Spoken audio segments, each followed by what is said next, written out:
Before I start this video, I would like to just thank Kyoto Animation for all they have done for the anime community. And let me tell you, Kyo Ani is gonna come back again, and that too stronger. It's actually awesome to see all the people around the globe supporting them, and if you want to, you can click the links in the description. I know everyone can't help them financially, but you can at least share these links and do your part.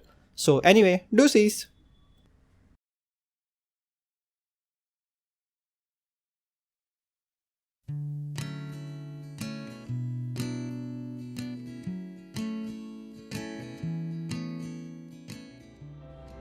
Hundreds of anime deliver the feeling of excitement, sorrow, and even passion through the story arcs and characters.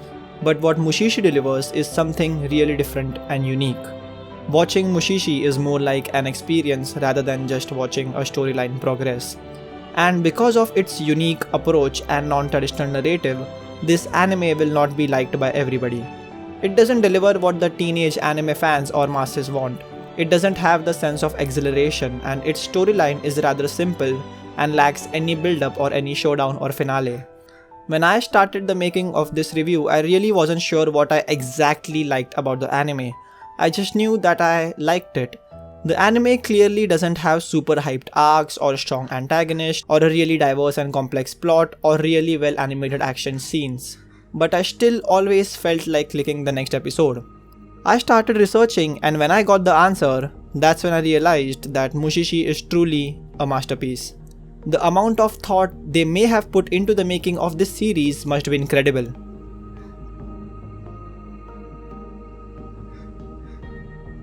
Mushishi's plot doesn't heavily rely on extremely good animation.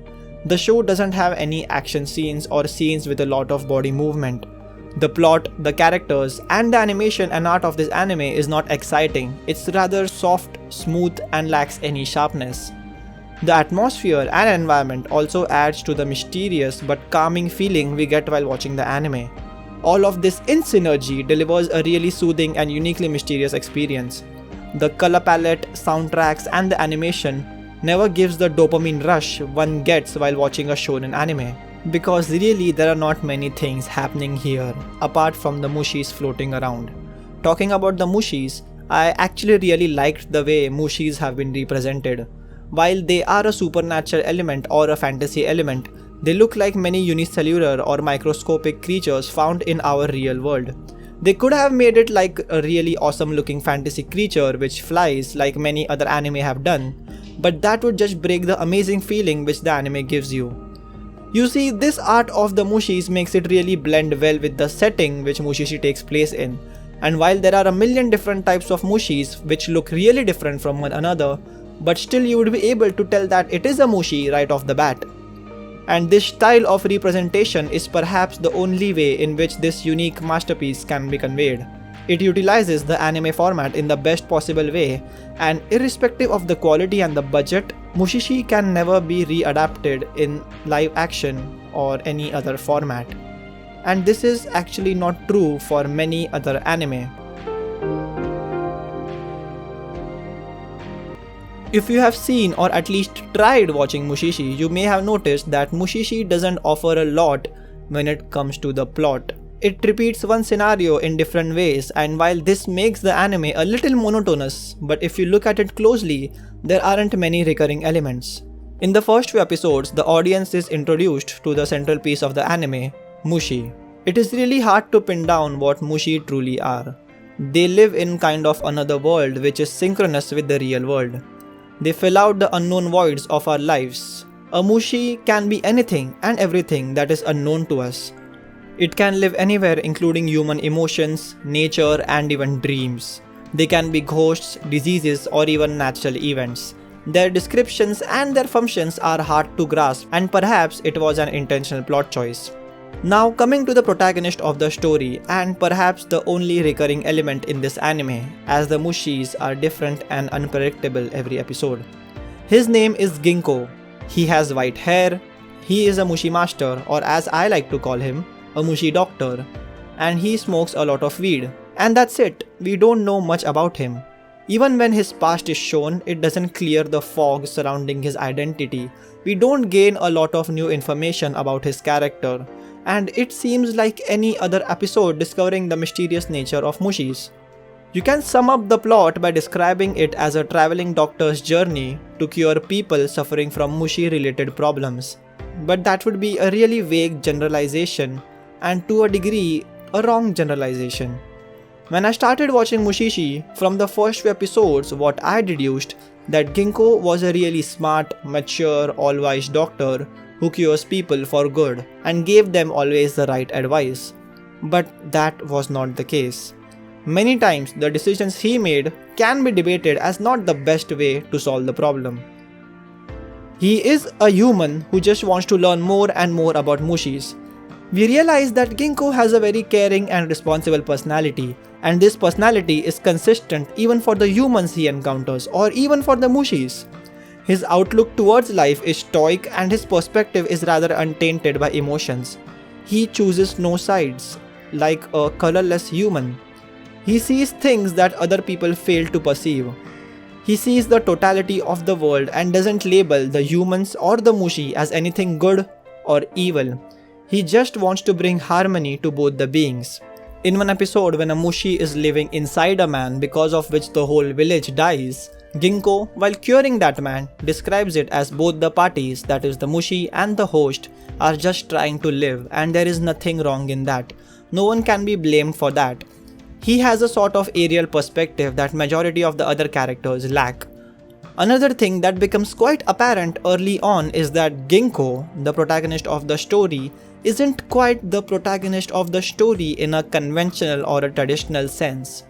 You see, Ginkgo always remains away from the audience, the same way he maintains a certain distance from the people he encounters. And his character has been designed in this manner because this isn't his story.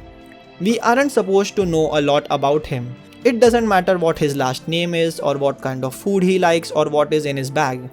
The way his character is written, shrouded in mystery, yet making the audience feel relaxed and good about him, like, well, Ginkgo is here now so he can easily cure these suffering people from misery, right? Is what I like the most, and you don't get to see this type of amazing writing in other anime.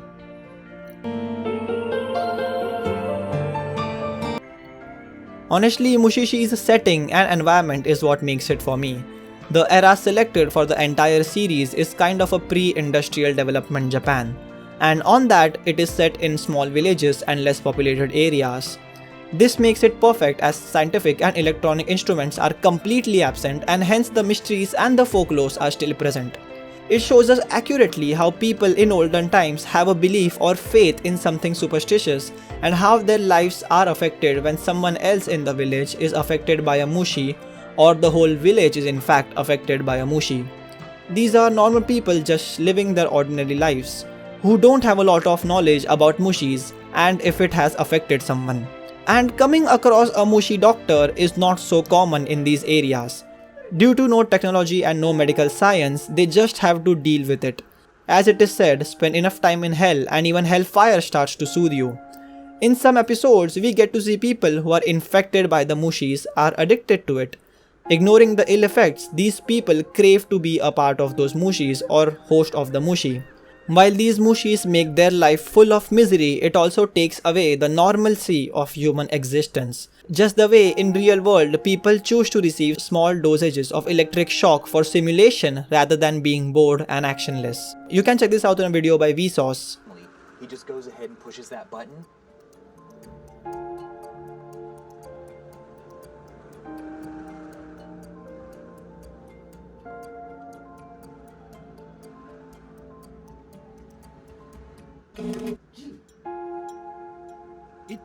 You see, the setting is such that these people are uneducated and hence they are amazed or surprised at Mushi's existence.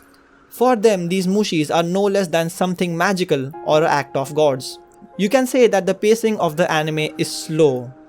The soundtracks made are also so in sync with the whole setting that brings out the moment even more. The transitions used are also really slow. The scenes fade in and fade out slowly. It is amazing how they have kept this consistency throughout the series that whenever you watch, you actually feel what's going on, and it also gives you a good idea of the surrounding atmosphere.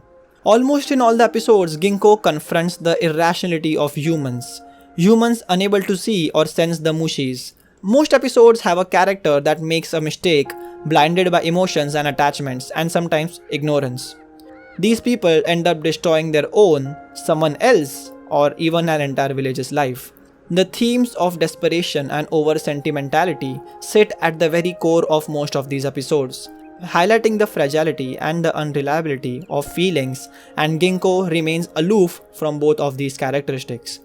Nor is he sentimental, attached, or nor he is desperate or ambitious. There aren't any real flaws in the plot, characters, or the execution. Every little decision becomes an add-on to the entire feel of Mushishi. And since the series isn't even linear, it is rather episodic, there aren't any plot holes either. However, the protagonist has no character development and we can hardly feel attached to him even at the end. And with keen observation, you would find that the episodes are filled with coincidences. Things just flow and Ginkgo is always present at the right time, at the right place, with the right person. The plot convenience is almost overdone. However, when you consider the time limitation of each story, which is just one episode, having realism doesn't make any sense. Within 19 minutes, introducing new characters, new Mushis and creating relatability through backstories is one daunting task. And the way the series does all this in 19 minutes is impeccable, truly. The series never tries to be a franchise, it never tries to be more than what it is, and hence it fails to win the hearts of the masses. It's almost impossible to see any hardcore Mushishi fans, and from that perspective, one can criticize Mushishi as it never delivers breathtaking or nostalgic moments. Even after 46 episodes of Mushishi, it seems like there is so much missing. The attachments that one usually builds with the characters and their journey, like in other anime, are missing. The entire anime is just like the protagonist, detached and unambitious. There is no conclusion, just like the anime itself. It never truly gives any closure to the story. Even at the end, you feel as if maybe Ginkgo is still traveling and being awed by the various Mushis.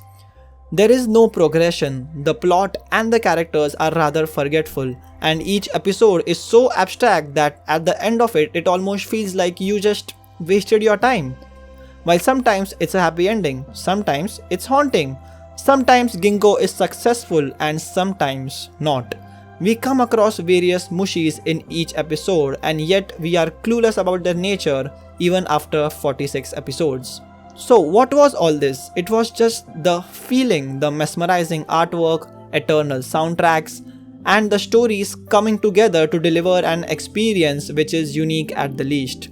And this is why I highly recommend Mushishi. Well, not really.